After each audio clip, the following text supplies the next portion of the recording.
Dengalon kisah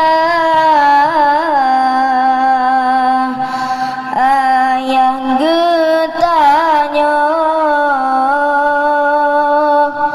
ni bauronyo menggalagoina nyan keabia gure getanyo urang lam nanggrong senang lupa nanyat keambia gure getanyo urang lam nanggrong senang lupa dum ane yatim ngebantu sabe dari ujung leh kata gedega yang kelaganya amanah nabi amanah rabbi kata nyata nyat kelaganya amanah nabi amanah rabbi kata nyata Muhammad Yusuf nama digomnya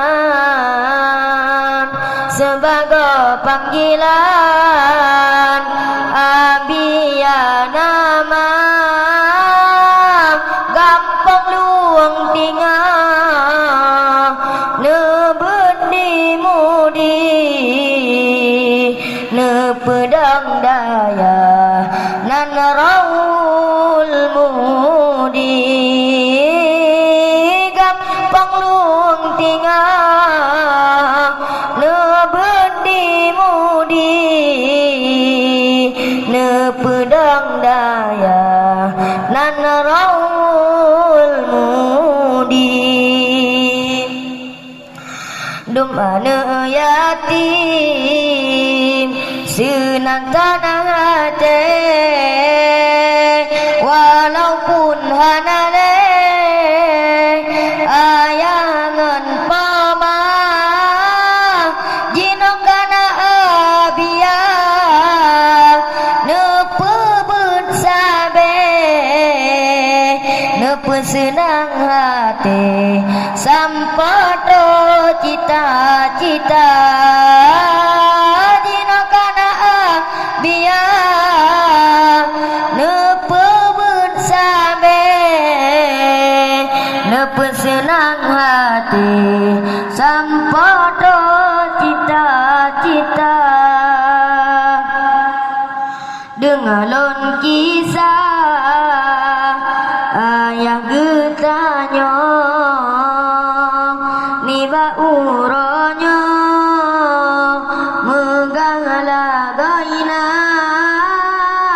yang keabia gure getanyo urang lam nanggro senang lepana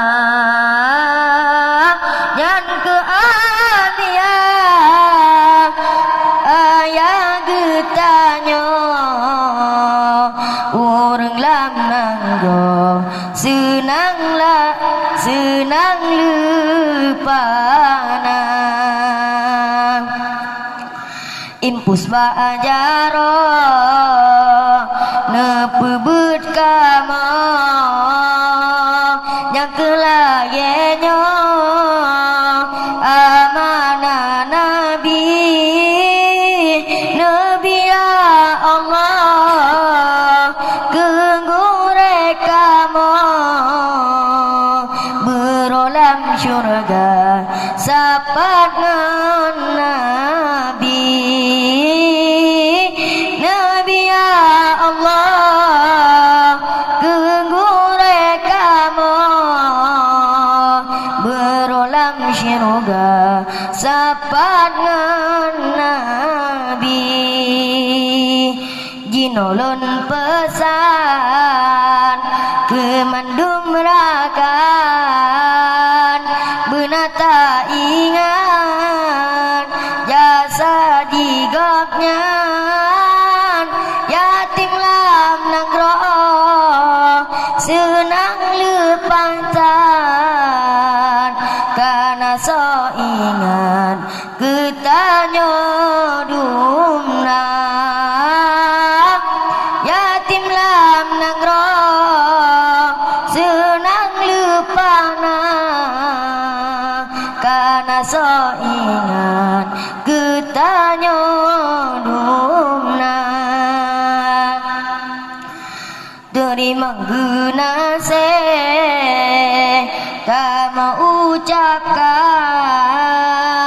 ke abia sayang yang kamu cinta terima guna se kamu ucapkan ke abia sayang yang kamu cinta. Sekian. Assalamualaikum warahmatullahi wabarakatuh. Waalaikumsalam warahmatullahi wabarakatuh.